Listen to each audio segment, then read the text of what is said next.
एक जंगल में टुन्नी नाम के एक चिड़िया रहती थी जो बहुत ही कंजूस थी। उसका एक बेटा था जो बहुत पढ़ा लिखा था। वो पढ़ लिख कर के विदेश में नौकरी करता था।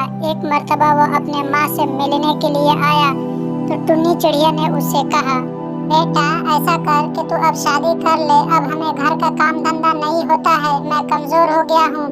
अगर तुम कहो तो मैं तुम्हारे लिए एक बेहतरीन चिड़िया ढूंढ कर शादी। माँ, मैं आपको बताना नहीं चाहता था, लेकिन आपने शादी की बात कर दी तो सुन लीजिए, मेरी एक गर्लफ्रेंड है, मैं उसी से शादी करूँगा। कौन है जरा मुझे भी तो बता।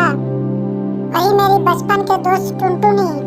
टुनटुनी तो बहुत गरीब घराने से है। बेटा, तुम्हारे पढ़ाने लिखाने में इतना पैसा खर्च हुआ है, अब बता कि वो पैसा तुम्हारी शादी में तो वसूल होगा, वरना फिर किस तरह से वसूल होगा? और वो दहेज देंगे नहीं। माँ, आपको पैसों की क्या जरूरत है? हम लोगों की किसी चीज की कमी नहीं। लेकिन बेटे, शादी में तो खर्च भी होंगे, वो कहाँ से आएगा?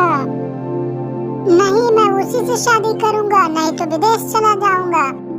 कुछ दिनों बाद टुनटुनी और गोलू की शादी हो जाती है और वो अच्छे तरीके से रहने लगते हैं। शादी के अगले दिन बाद टुन्नी अपनी बहू को बुला करके कहती है, बहू, अब हम लोग घर में हैं, नौकर को मैंने छुट्टी कर दी है, वो यहाँ से चला गया है। जो भी काम होगा अब हम लोग मिलजुल करके कर लेंगे। अब नौकर रखने की कोई जरूरत नहीं है। जा बहू, पहले जाकर चाय बना ले, फिर हम लोग कुछ खा लेते हैं।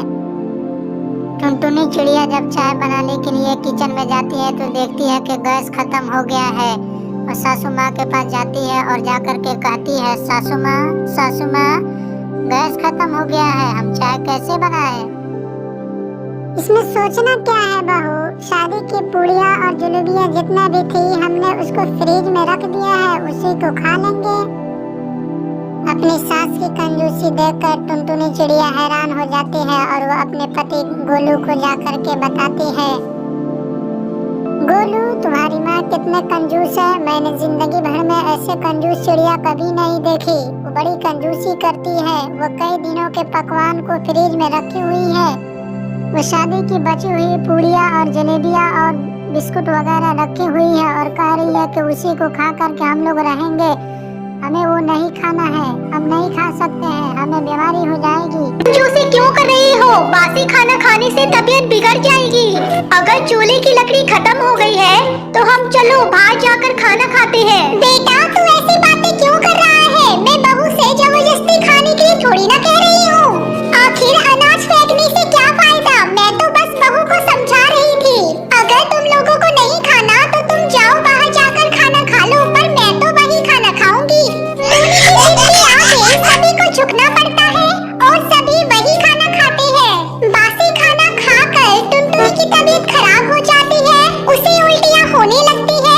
जब गोलू डॉक्टर को बुलाने के लिए जाने लगता है तब टुनी कहती है, अरे बेटा, डॉक्टर को बुलाने की कोई जरूरत नहीं, लगता है बहू माँ बनने वाली है। माँ, तुम ये कैसी बातें कर रही हो? मैं तुम्हारी अब एक नहीं सुनूंगा। मैं डॉक्टर को बुलाने जा रहा हूँ, अब तुम्हारी कंजूसी नहीं चलेगी। गोलू बुलबुल डॉक्टर को लेकर घर आता है। बुलबुल डॉक्टर चेकअप करती है और बताती है, गोलू जी, आपकी पत्नी को फूड पॉइजनिंग हुई है। अगर ज्यादा देर हो जाती तो इनकी जान भी जा सकती थी। डॉक्टर की बात सुनकर गोलू अपनी माँ पर गुस्सा करता है और टुनटुनी के ठीक हो जाने के बाद उसे लेकर हमेशा हमेशा के लिए विदेश चला जाता है। ये वीडियो पसंद आई हो तो इसे लाइक और ऐसी कहानियाँ देखने के लिए मेरे चैनल को सब्सक्राइब करना न भूलें।